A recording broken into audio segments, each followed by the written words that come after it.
So what happened then? Well, in those days, I went completely on impulse. So on impulse, I brought Kozan back to stay with us in New York after we got back from the Sahara, and he said this is months. So he took over the whole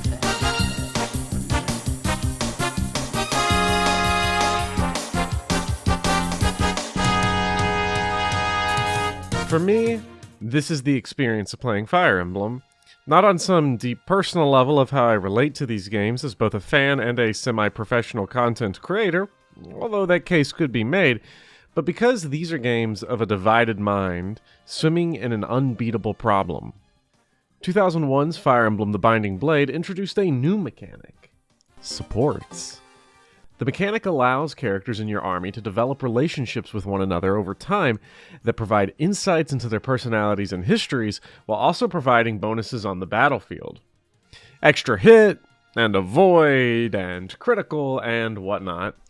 Supports had been around in nascent forms before, but what the Binding Blade did was transform supports into a major feature of gameplay and story, one that the player nurtures throughout the game. It was such a popular feature that it became a series staple. It remains such a popular feature that when Radiant Dawn featured no meaningful support conversations and Shadow Dragon scrapped the feature altogether, they were torn asunder for it by the fanbase. And yeah, it makes sense.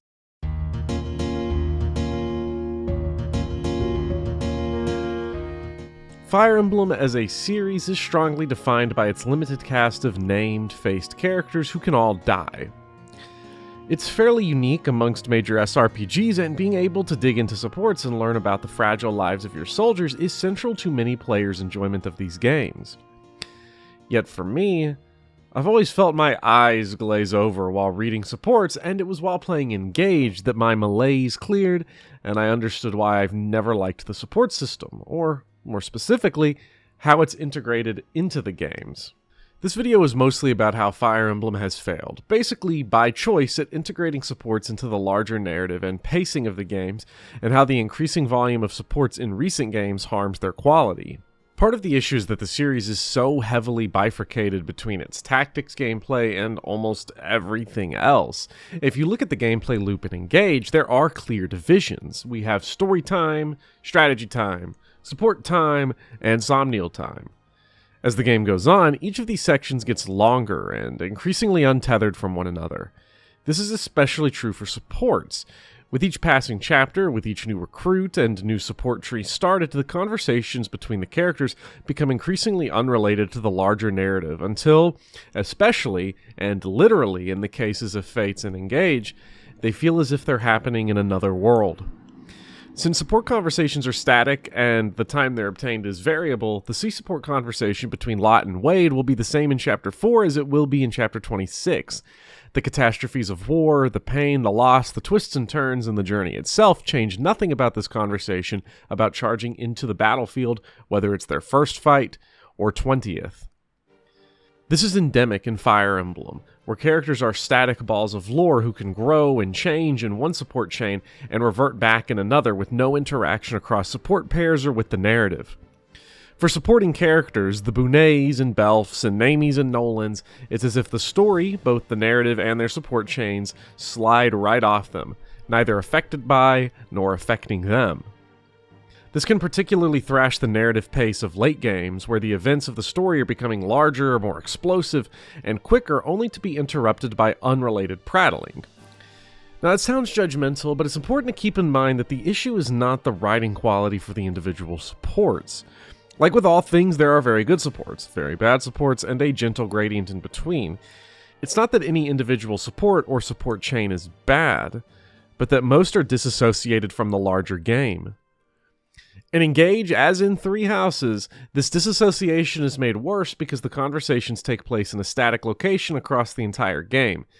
The unspoken texture of the conversation, its location, doesn't even change with the flow of the story. What you end up with is conversations that are long, isolated, unrelated to the story, static, and because characters can't grow outwards past a support chain, many feel locked in lore jail. This is a problem presented by the medium being at odds with the goal. By gamifying supports and making them essentially paced-by-player action, the character dynamism present in static mediums or even genres like visual novels is lost. Everything must be applicable to all points and is therefore unspecified. So, can this be fixed? Perhaps not entirely, but it doesn't have to be this bad. Once again, the Path of Radiance base just keeps on winning.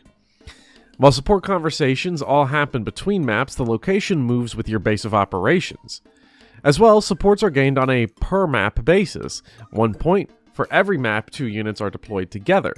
While there's still a wide range of potential times that a conversation can be had, the writers at least have a firmer sense of what story beats have happened by the earliest time a conversation can be available. It means that conversations can, to a small degree, be reactive to the story and grow the characters in relation to it.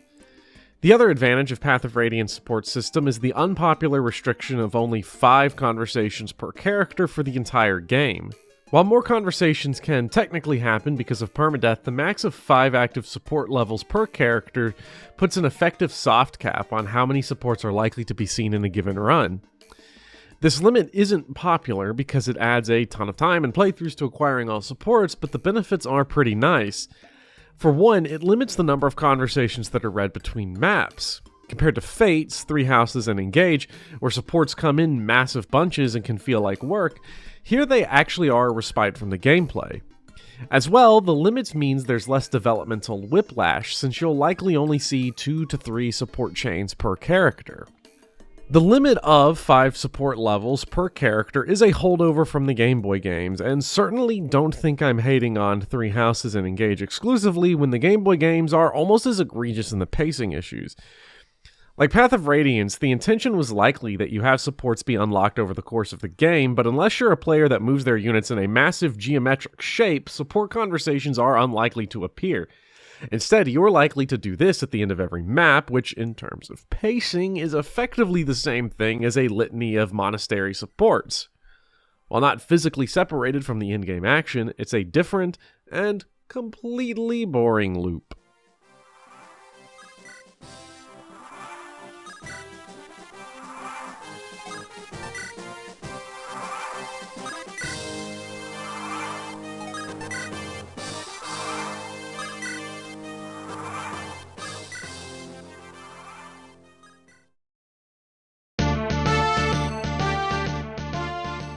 Have you ever seen D.W. Griffith's 1916 massive silent epic, Intolerance? Without getting into Griffith and his problems, it's worth seeing at least once, for nothing more than its final third, where Griffith crosscuts the climaxes of all 4 of his anthology stories together, jumping from one story to the other seamlessly without even a title card to explain the jump. The effect is mesmerizing, and conceptually it serves as the template for how Fire Emblem supports should feel. These stories, both the main narrative and the support chains, should intertwine one another. Not to the ferocious extent that Intolerance's stories intercut, but as events that inform and change one another. Unfortunately, this goal is probably unachievable with the amount of supports in games like Fates and 3 Houses.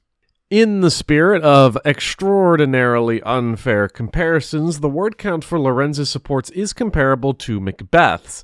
Special shout out to Twitter user NinjaMan555555 for confirming this vibe statement. They are within about 600 words of each other. Obviously, the intentions and the medium are completely different, so this comparison exists mostly to say, that's a lot of words. Tomorrow. It is a noble's duty to give to the common folk. In return, the commoner need only pay respect. That's nice. In You this left out the part where the nobles take petty all the stuff base the regular from folks make?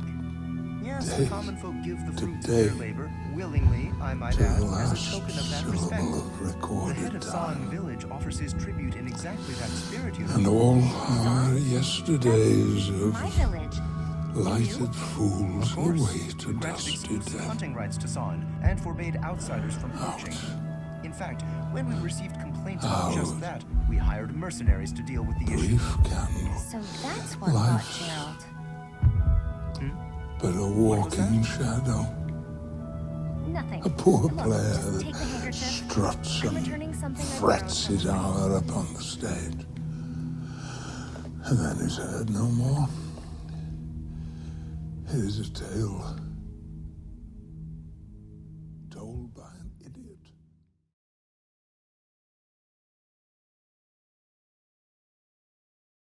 I was disturbed by your ridiculous blather. Must you recite it quite so loudly? And can you even call that nonsense poetry when it is utterly ignorant of rhyme and meter? When you consider that Lorenz is part of a cast of dozens, that's page after page, play after play of support dialogue. Not only does having 3 or 4 or 5 or even 6 supports unlock at once tank the pacing of a chapter, having this raw amount of text places an extraordinary burden on the writers and actors. Fire Emblem has featured many terrific actors, and asking actors to perform so much for one character in such a short time hurts the process. Actors do more than just sound good. They can bring new dimensions out of a character that were never imagined, but it becomes increasingly difficult for actors to bring that new depth if this amount of raw stuff is dumped on them. A focus on fewer, stronger supports would increase the individual quality of supports, limit the backwards character development, and could help better pace them throughout the story, while helping the actors develop more depth for the characters. It would also help to shorten supports, and focus them on being more impactful and poetic instead of, well, dull and long. One feature that, as of now, is unique to 3 houses is that some supports are capped at B rank.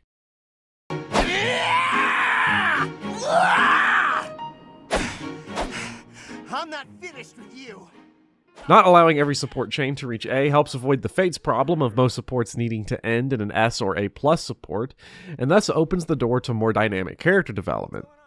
3 Houses also locks some supports behind narrative progression, which help make some support chains more reactive to the narrative. After Engage, it's obvious that supports need dynamic settings that follow the story, whether that's in the form of in-battle supports like Echoes or base supports like Path of Radiance. It'll texture supports in the world better than the Somnial or even the Monastery can. However, I suspect that we are always going to be stuck with the pacing problems caused by supports. A combination of in-battle and out-of-battle supports is unlikely, as houses, in-map recruitments, and talk conversations have faded from the series. The pacing issues and overabundance are problems here to stay. Supports are popular, and it would likely do intelligent systems no favors to radically overhaul or shrink supports, so stretch your legs and get to know. Linhart, goodbye.